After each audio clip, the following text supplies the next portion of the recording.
This is the Fifth Estate Winning Headlines, your media police post. In this segment, we summarize some of the headlines that you might have missed this morning, and we take a look at the political pieces we call cartoons in this country. Today is the 14th of October 2020, and I am DM. I'm Tom. And I am JM. In case you missed the headlines this morning, here they are. In the Daily Nation, Jubilee ODM plan to lock out rebels. In the Standard, revealed push to reconcile Uhuru and Ruto.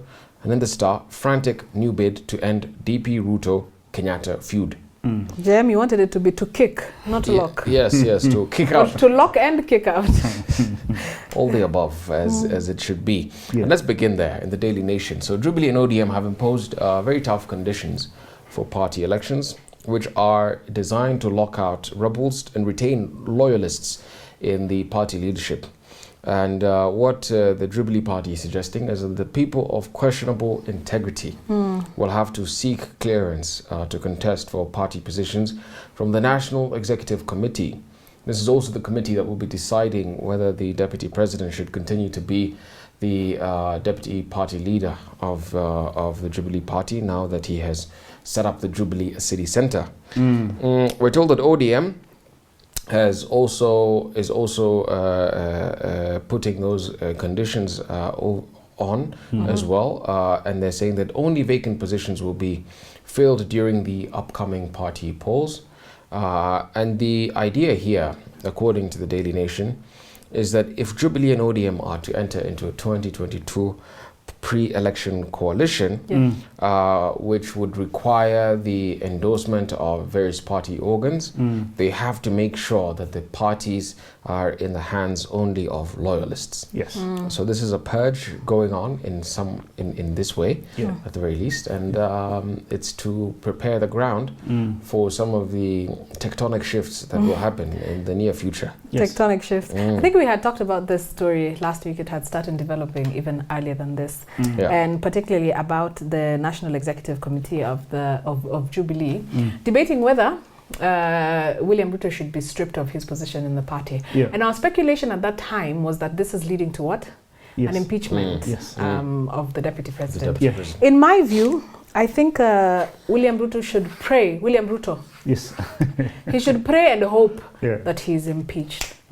Why? Because this will set in motion the politics of persecution. He will end up getting mercy, sympathy, empathy votes. Absolutely. Because he'll just look like he's being targeted. You know what, guys? For Jubilee, I think they should have done a purge a long time ago. The first time the purge was happening during COVID times, when the Secretariat sat and they were telling they were showing show cause letters to MPs why they should not be kicked out of the party. I think the party should have been ruthless then. Because now they have grown some horns. And there's a Chinese proverb Prof keeps telling us about that you do not cross a river by constantly going back to the riverbank to take a rest. You need to cross it once and let that be finito. Good point. Let's see how this plays out. So we've got a three-part criteria that we use to assess the headlines. Are they topical or speculative, repetitive, groundbreaking, and finally thoughtful, or just plain lazy? I think this is a topical one. It is also somewhat groundbreaking, so I think we can put it in the parking bay. Absolutely. As we consider the Standard. Absolutely. Revealed, push to reconcile Uhuru and Ruto. Now, we understand there is a group of bishops, political animals and businessmen that are planning on reconciling Uhuru Kenyatta and William Ruto. Now, I do not know how that will go, but in this case, I think it is not for Ruto to. It shouldn't be on Ruto's terms. It should be on President Uhuru's terms, because in game theory, there is what we call their actions, their payoffs, and then who and their players. The person here with the biggest payoff is Uhuru Kenyatta. He's the one with the MasterCard, and therefore William Ruto cannot dictate his terms if at all he has a shorter side of the stick. So the Star has the same story, actually. The Star and the Standard are saying the same thing, but they are saying that it is the clergy that is working very hard to get these two political leaders together, and they're playing that diplomatic role of reconciliation. I want to differ with the Star and the Standard and say that the person who is truly behind this quest for reconciliation is none other than William Ruto himself. Yes. He's a brilliant politician, yes. and he has played it forward and rationalized it backwards. And what he has found is that this same system that he's been disparaging is actually indispensable for his political career or his presidential ambitions for 2022. So that is what he has determined, and that it would serve him well if he had the support of the president, the incumbent. And I'd want to think that the clergy are not the first emissaries or agents or delegations that have been sent to seek peace. He is actively pushing to seek peace because he knows out there it's very cold. Yes. And he can't make it without the king in place. Anyway, whom do we award the winning headline? I would give it to the Nation. The Daily Nation. Yes. I agree. So on that account, we will toss the Star and the Standard, and onto the political cartoons that we call the political pieces rather that we call cartoons in this country. We've got a 3-part criteria that we use to break them down. Are they humorous or dry, satirical, pessimistic, and finally effective or just plain lazy? Let's begin with the Standard.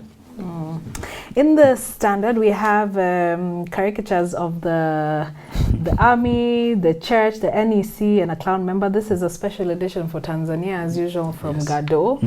And all of them are saying the same thing, that Tanzania will have a free, fair, transparent, credible, and verifiable elections. And then this is in the first frame of the cartoon. And then in the second frame, there's a giant caricature of Magufuli with all 4 members from the first frame. But this time, they're in his pocket. So the cartoon is implying that all those who are in place to ensure free elections, etc., are in Magufuli's pocket, or in other words, in his payroll. And that they will ensure that the elections fall in his favor. This is a brilliant cartoon. Brilliant indeed. As Tuje always says, Gado is working very hard to make sure that he's persona non grata in his own country of Tanzania. I personally very much like the depiction of the clown. That's the best one I've ever seen in my life. It's comical. It's really nice. It's hilarious. But let's put that in the parking bay as we consider the Star. The Star, you have a caricature of himself. The president of the LSK, Nelson Harvey, as what do you call these dogs? Jack Russell. And he's got a tag there, it's called LSK. And because I think they depict him as a dog with dentures, and the dentures on a cup of tea that he went to take in Parliament. And the caption there is woof, woof, woof, thorough. I think the depiction here is a society of lawyers, is it's a bunch of well-dressed mongrels. They do it so much gusto. We are going to occupy Parliament, and then they go to Parliament and say, we have just come to take a cup of tea, and they are pictured there taking a cup of tea, and they go back with their tails stuck between their legs. I did not expect that that they are well-dressed mongrels. I thought you were going to say that they are. Or Harvey himself is a toothless dog because his teeth are actually in the cup of tea. He was given tea, mandazi, so was enough. Those guys dressed, they turned up in Parliament looking so They look posh. the part, but they don't play their part. But they are mongrels, absolutely, all of them. That's what they've been turned into by... So it's a legal canine unit. Yes. I think, in my view, Nelson Harvey should resign as the president of the LSK and offer his services or intern at the Tanga function as a legal advisor, because that seems to be the position that he's passionately protecting. Nelly Harvey is such a disgrace. It was completely underwhelming after all the all that he'd said he would do and how he'd said he would lead that march. Wallace Soyinka said, "A tiger does not proclaim its tigritude; it pounces." And what he failed to do on Monday is to pounce. And on that account, he's very much a disappointment, as you said, to him. Let's consider the Daily Nation very quickly. So here we have a cartoon of Raila Odinga standing by the door, peeping into the hustler's changing room. And inside the room is Ruto in a vest, preparing to wear his yellow hustler t-shirt. His shoes are completely spent, completely worn. And he has a string for a belt, it would appear. And on the table is a Bible, in addition to various Hustler branded goods, a hat, some oil, toothpaste, and a makeup kit. And RAILA is asking, official opposition? Question mark. And so, you know what I think of this cartoon? Oh, I think this is actually a dressing room. You know what a dressing room means is that you're about to go and put up for performance. So you have exchanged your Gucci belt, a designer belt, for string, and he has put aside his Salvatore Ferragamo shoes and has put on hustler shoes, because this is that's a very good interpretation. This is a billionaire who has to pose as a hustler. You know? And so he's dressing the part. So it's actually just an act. That's a brilliant interpretation. I hadn't seen it that way. In fact, on that account, maybe we should award it to the winning cartoon, because this one is then exposing him as a hypocrite. Yeah. The changing room, where the he changes changes his personality. Yes, absolutely. Two-faced, two-timing fella. Yeah. So the Daily Nation gives us our winning cartoon. And now, on to our final thought. But before we get there, please don't forget to subscribe to our YouTube channel. And so what is our final thought? And now our final thought. It is inspired by a book entitled The Psychopath Test, A Journey Through the Madness Industry by John Ronson. Yes, Ronson wrote this book in 2011, and it's an investigative analysis into the mental health industry. And it focuses on the shortcomings of the industry, particularly misdiagnosis. He asks, are mental health diagnoses a true science, or is it based on personal judgment? And so if it's based on personal judgment, is it error prone? Yes. And the book has three premises. Number one, there are a lot of gray areas between being sane or being insane. A lot of people would agree with that, I'm sure. Number two, diagnosis often contains a big portion of personal opinion, that is diagnosis of mental illness. There's a lot of personal opinion that goes into it. And finally, we have too many mental disorders on record. In fact, I think by the time this book was written in 2011, there were 345. There was a spectrum of 345 mental illness disorders on record. And he says that not everything is a dangerous symptom that needs to be medicated. Not everybody needs to be taken to Madari. Yes. So before tests were developed, particularly the hair psychopathy checklist, which we will talk about, labeling someone a psychopath was fully up to the medical personnel or whoever was conducting the assessment based on personal opinion. And they would often get it wrong. In fact, there's an instance where a group of healthy people were admitted into a mental institution. And then thereafter it was discovered that all this was just an experiment. So these people were healthy.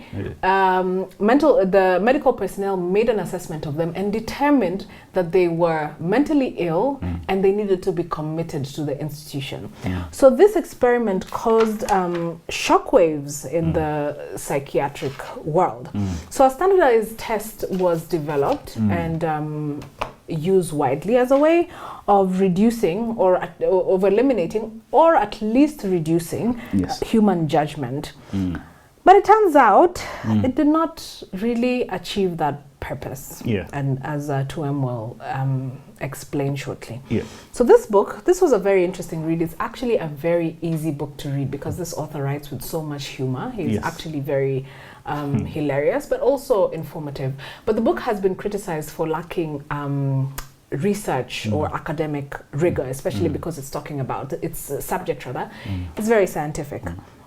And also, it's been criticized for being very shallow when it comes to the investigative elements. But I think that it raises very good questions and causes us to think about how much we can really rely on mental diagnosis and how do we make sure that because of bad diagnosis, we do not make grave mistakes that can't be turned around. For instance, letting or detaining or institutionalizing people who are not dangerous to society and then letting go or setting those who are actually dangerous to society free.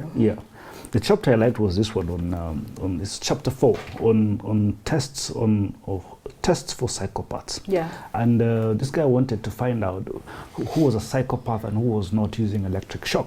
Yeah. So he goes to a prison and looks for prisoners. And the prisoners were categorized either non-psychopathic or psychopathic. Yeah. Now they tied wires around all of them, and for those that were non-psychopaths, yeah. they steeled themselves and they jihazed, and of course they were in pain. But the monitors showed a very high respiratory activity, yeah. meaning their hearts were beating, yes. you know, and that kind of thing. Yes. And meaning that they were scared. Now, for the psychopathic prisoners, they just gave a shriek, like, that's it.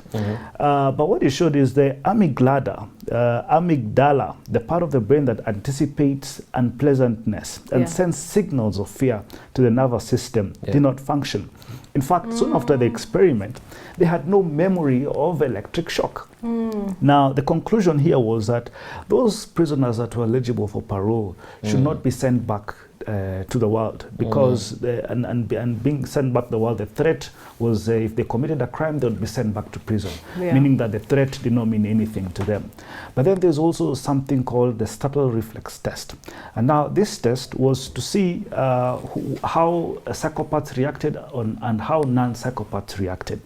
Now, it involved showing grotesque images to these two categories. Now, the non-psychopaths would leap in astonishment after they saw a face that was blown up or shot up. That's right. The psychopaths would just continue looking just like this. In curiosity. In curiosity. Now, what he says is when psychopaths see grotesque images, they aren't horrified. They actually absorb this.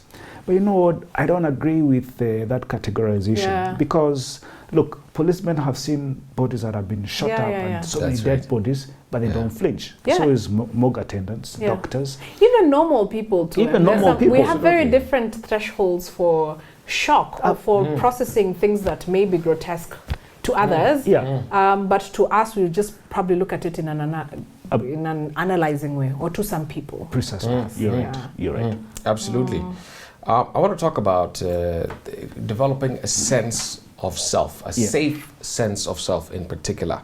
And that's very important in order for you to emerge after you've been born into your years of teenagehood and adulthood as a normal, sane sort of human being. And so the author tells us that most of us perceive our distinct personalities in early childhood, leading to a safe sense of self. And so the author asks, would you say you know yourself? Where does your sense of identity come from? Did you always have it, or did you develop it over time? And he tells us that as it turns out, when we're born as babies, we aren't born with a sense of identity. And that's because you've never experienced life as yourself or encountered anybody else. So you aren't aware of the distinct, you aren't aware rather that you are a distinct being in and of yourself, separate from others who are around you. You haven't discovered that you alone have direct access to your own experiences, that you feel pain, for example. And so babies, as they grow up, they then get that sort of indication from the interactions with those that are around them, and particularly with their parents. So typically, children begin developing a stable sense of identity during that infancy. And this process occurs as the young child interacts with their parents or guardians. And this is how it happens exactly. If a young child expresses a need, if he cries when hungry, for example, his parents will respond to that need. As this process is replicated over time, the baby begins to understand several important things. First, that his behaviors, like crying or giggling, elicit specific reactions from others. Second, that he is a discrete entity, separate from the others around him. And finally, that the other beings around him, like his mother and father, siblings, are aware of his existence. And so during that process of self-discovery and the development of self-consciousness, Parents treat the baby as a complete and self-conscious person, and almost instinctively, parents interpret the children's behaviors as expressions of personality, even though their personalities are yet to develop fully. And those projections then influence the child's emerging sense of self. And so babies who fail to express those needs, babies who never cry when they're hungry, for example, are prone to developing a weak sense of self as they grow older. These children may simply lack the strong instinct to express their feelings and seek out gratification, be it through excited crying or energetic flailing. And so what the author is telling us here is, if the child doesn't express himself, or if his guardians do not respond, he misses out in many of the interactions that strengthen his sense of self. And so that interaction between the baby and those around him is important in generating a sense of self as an identity, as an individual. And so he's telling us here that this is a test that you can apply to your newborn child. If your newborn child is not cranky, if he does not complain, if he's not in a stage of terrible two, then maybe that could be a schizophrenic in the making. Psychopathic baby. Psychopathic person in the making. So on a day where we had a winning headline from the Daily Nation and a winning cartoon from the Daily Nation as well, I want to leave you with this quote from Seneca the Younger. He said, "There is no great genius without a touch of madness." Very true. Don't be afraid of a little touch of madness. It's important for geniuses out there. So don't forget to subscribe to our YouTube channel. We're also on your TV screens on Pan Free to Air, Go TV, and Star Times. Have a good day.